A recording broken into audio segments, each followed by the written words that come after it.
திருச்செந்தூரை அடுத்த சொக்கப்பழங்கரை கிராமத்தில் வீடுகளுக்குள் புகுந்த வெள்ளம் உடுத்தும் உடை சமையல் பாத்திரங்கள் என எதையும் விட்டு வைக்காமல் அடித்துச் சென்றதோடு சேற்றையும் கழிவு நீரையும் மட்டுமே விட்டு சென்றுள்ளதாக அப்பகுதி மக்கள் தெரிவித்துள்ளனர். ஓரத்தில் இந்த ஊர் இருக்கு. திங்கக்கிழமை காலையில் 8 மணி அளவில் இந்த பகுதி உடைக்கக்கூடிய சூழ்நிலை இருந்துச்சு. ஆனால் நாங்கள் ஊர்காரங்க எல்லாரும் சப்போர்ட் பண்ணி சுமார் ஆயிரக்கணக்கான மண்மூடையை வச்சு அடுக்கி இந்த ஊரை ஒரு 8 மணி 10 சாயங்காலம் 6 மணி வரைக்கும் அடுக்கி வச்சு இல்லை எல்லா மக்களும் ஆத்தங்கரில் தான் இருந்தோம். ஆனால் காலைல 10 மணிக்கு ஆத்தூர் உடைச்சி தண்ணி ஊருக்குள்ள வந்துட்டு கொஞ்சம் பொம்பளை ஆட்கள் கொஞ்சம் ஆம்பளை ஆட்கள் வெளியே போனாங்க. மீதி ஆட்கள் பூரா இங்கே தான் இருந்தோம்.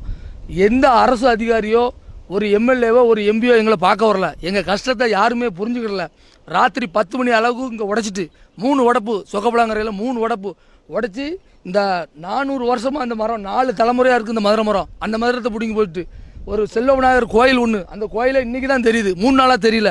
பிடிங்கி பள்ளத்தில் போட்டு கங்கையம்மன் கோயில் ஒன்று இருக்குது, அந்த கோயிலையும் தூக்கி வச்சுட்டு ஊரில் சுமார் ஒரு 10-20 வீடு இடிஞ்சு போச்சு.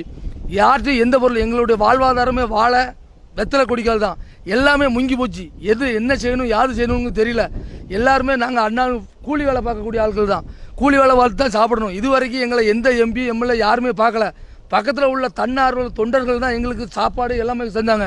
இது வரைக்கும் வீட்டில் பாதி வீட்டில் எல்லாமே இருக்கான சிலிண்டர் இல்லைங்க, சிலிண்டர் இருந்தால் அரிசி இல்லைங்க. இது வரைக்கும் தண்ணி பிரச்சனை, இது வரைக்கும் எங்களுக்கு குடி தண்ணி யாருமே கொண்டு தரல. தண்ணி இல்லாமல் நிறைய பிரச்சனை. இந்த தண்ணி தான் குடிச்சிட்டு இருந்தோம். ஆட்கள் பூரா வீட்டு மேலே இருந்து கொஞ்சம் ஏதோ பார்த்துட்டோம். நிறையா கால்நடைகள் உயிரிழப்பு, உயிர் சேதம் எதுவும் ஏற்படலை.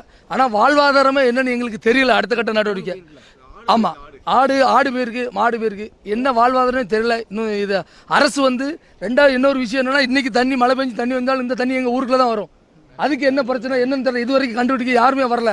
மழை வந்தாலே ஆட்கள் ஊரை விட்டு போகணுங்க. நாங்கள் எங்கே போவோம், எங்கே போய் இருப்போம், எந்த ஒரு எம்எல்ஏ எம்பி கூட கண்டுபிடல. இங்கே உள்ள எம்பி எம்எல்ஏ அடுத்த பக்கம் போய் நிற்காங்க. நாங்கள் என்ன செய்வோம், யார்கிட்ட போய் கேட்போம், அங்கே என்ன செய்யணுமே தெரியாமல் இருக்கோம். அதனால அரசு எங்களுக்கு உடனடியாக இந்த கரையை அடைச்சி தரணும். இங்கே உள்ள மக்களுக்கு தேவையான வசதி பூரா செஞ்சு கொடுக்கணும். எங்களுக்கு முக்கிய வாழ்வாதாரமான வாழை வெத்தலை இதுக்கு என்ன அந்த உரிய நஷ்ட தொகையை எங்களுக்கு வாங்கி தரணும். எங்கள் மக்களை போர்க்கால அடிப்படையில் காப்பாற்றணும். நாங்கள் இந்த ஊரை விட்டு எங்கேயுமே வெளியே போக முடியாத நிலைமையில் இருக்கோம். ஆத்தூருக்கு போனாலும் ரோடு வசதி கிடையாது, குறும்பூர் போனாலும் ரோடு வசதி கிடையாது.